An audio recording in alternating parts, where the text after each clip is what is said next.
তাহলে শুনুন, বুখারীর হাদিস পড়তে থাকবো, 20 মিনিট মনোযোগ।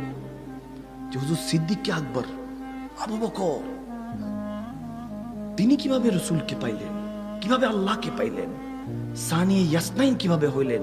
আল্লাহ বলতেছে, ইয়া রাসূলুল্লাহ, আপনি গারে সূরের মধ্যে যখন ঢুকেছেন তখন আবু বকর আপনার আগে ঢুকেছে, আপনি দ্বিতীয়, আবু বকর প্রথম।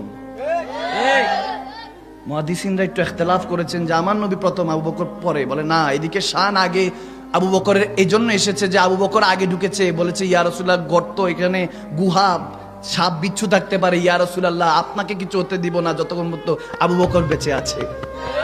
ঠিক কি না? সে আবু বকর সিদ্দিক প্রথম যখন কলমা পড়েছেন, 40,000 দিরহামের মালিক, এখনকার মোটামুটি কুমিল্লার মালিক আর কি। মারহাবা বলবেন না? মারহাবা। মালিক বানানেওয়ালা কে? আল্লাহ। 40,000 দিরহাম পুরাটাই আমার নবীর কদমে কোরবান। সুবহানাল্লাহ। আবু বকর সিদ্দিককে জিজ্ঞেস করলাম, সব দিয়ে দিলেন, পরিবার পরিজন? বলে ধুর বেটা, বুঝলি না তুই, যখন প্রেম করেছি পিছনে দেখার সময়, আর যাকে তাকে প্রেম করেছি নাকি, যাকে আল্লাহ ভালোবাসে তাকে ভালোবেসেছি। হিজরতের রাত 4000 দিনার নিয়ে রওনা দিছে।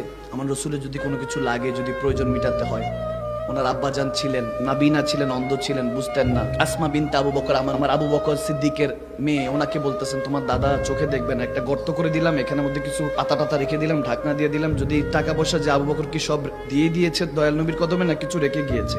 সরল সোজা মুসলমান ছিল, তো তুমি ওইখানে হাত দিয়ে একটু দেখাই দিও যে না আছে টাকা পয়সা, আবু বকর রেখে গিয়েছে, মনে তাসাল্লি থাকবে। সবাই দিত। প্রত্যেকবার যখন আবু বকর সিদ্দিক আমার নবীর কাছে দিতেন, হাদিয়া দিতেন, মুসলমানের জন্য, দ্বীনের জন্য, আল্লাহকে রাজি করার জন্য, রসুলকে যখন ভালোবাসতেন সবচেয়ে বেশি করে সব দিয়ে দিতেন, প্রত্যেকবার বিজয় হইতেন, সব সময় বিজয় হইতেন। আমার আল্লাহর হাবিব, আমার পেয়ারা নবী ডাক দিয়ে বলতেন, সবাই দান করেছে কিন্তু আবু বকরের মতো কেউই দান করতে পারে নাই। আবু বকর সবচেয়ে বেশি দান করেছে। একদিন ওমর, হযরত ওমর বলে আমি দিব সবচেয়ে বেশি এবার। আজকে আর কোনোভাবে, আজকে আমার নবীর পাক জুবান থেকে বের হইতে হবে যে আজকে ওমর জিতেছে।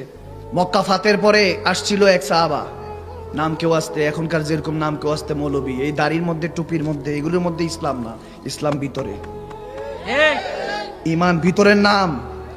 জুবান আপনার কাফের হয়ে আছে, দিল থেকে আপনার কথা বের হয় ঠিকই, জুবান কাফের, তো এজন্য কবুল হয় না। আল্লাহওয়ালাদের কাছে গেলে সুস্থ হয়ে যায়, দেখার সাথে মারিজ হয়ে যায়। বললো কি ব্যাপার, দেখার সাথে সুস্থ হয়ে গিয়েছি কেন? বলে তার দিলও ঈমান, তার জুবানও ঈমানদার, তার দিলও ঈমানদার।